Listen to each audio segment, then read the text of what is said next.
Hi guys, welcome to Shuthu's kitchen Dubai. நான் இன்னைக்கு என்னோட ஸ்டைலில் எப்படி கம்பங்கூழ் செய்கிறது அப்படின்னு குயிக்காக பார்க்கலாம். ரொம்ப சூப்பராக நல்லா டேஸ்டாக இருக்கும். கம்பங்கூழ் செய்கிறதுக்காக அடிகனமான ஒரு பெரிய பாத்திரம் எடுத்துக்கோங்க. இதில் நான் கம்பு மாவு அப்படின்னு தனியாகவே வாங்கி வச்சுருக்கேன். இந்த மாவை யூஸ் பண்ணி தான் செய்ய போகிறேன். மெஷரிங் கப்பில் 1 கப் அளவு எடுத்துக்கோங்க. எந்த கப்பில் 1 கப் எடுக்கிறீங்களோ அதே கப்பில் 2 மடங்கு நீங்கள் தண்ணி ஆட் பண்ணணும். இதில் மொத்தமாக 4 டம்ளர் அளவு தண்ணி ஆட் பண்ணிக்கோங்க. உங்களோட கை வச்சு இதை நல்லா மிக்ஸ் பண்ணி எந்த வித கட்டிகளும் இல்லாமல் நல்லா இதை மிக்ஸ் பண்ணி ரெடி பண்ணி வச்சுக்கோங்க. அவ்வளோதான். இப்போ நம்ம ஸ்டவ்வை ஆன் பண்ணிட்டு ஒரு கரண்டி வச்சு இதை நல்லா மிக்ஸ் பண்ணிகிட்டே இருக்கலாம். கரெக்டாக 7 to 10 மினிட்ஸில் சூப்பராக கூழ் ரெடி ஆயிரும்.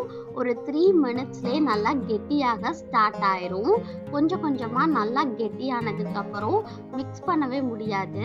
அந்த டைமில் நல்லா கூழை இந்த மாதிரி கரண்டியை பிடிச்சிட்டு நீங்கள் நல்லா மிக்ஸ் பண்ணீங்க அப்படின்னா சூப்பராக மிக்ஸ் ஆகும். இந்த டெக்னிக்கை ஃபாலோ பண்ணி பாருங்க.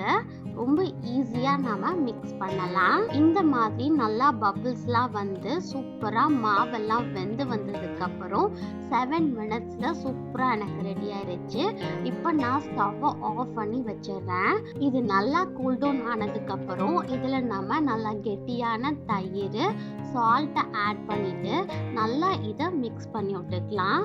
உங்களுக்கு எந்த கன்சிஸ்டன்சியில் வேணுமோ அந்த அளவு நீங்கள் தண்ணி ஆட் பண்ணி நல்லா மிக்ஸ் பண்ணீங்க அப்படின்னா கூழ் சூப்பராக ரெடி ஆயிரும்.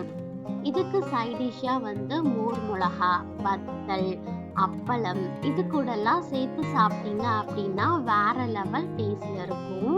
என் ஹஸ்பண்ட் மோர் மிளகா வச்சு சாப்பிட்டாங்க. கம்பங்கூழுக்கு மேல கொஞ்சமா ஆனியன்ஸை குட்டி குட்டியா சாப் பண்ணி ஆட் பண்ணி சாப்பிட்டா வேற லெவல் டேஸ்ட்ல இருக்கும்.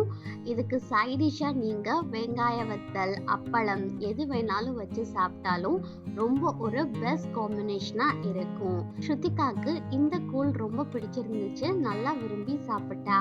கண்டிப்பா ரொம்ப ஈஸியான மெத்தட்ல இந்த ரெசிபியை நீங்களும் ட்ரை பண்ணி பார்த்துட்டு எப்படி இருந்துச்சு அப்படின்ற உங்களுடைய ஃபீட்பேக் அண்ட் கமெண்ட்ஸை மறக்காம கீழே இருக்கிற கமெண்ட் செக்ஷன்ல என் கூட ஷேர் பண்ணிக்கோங்க.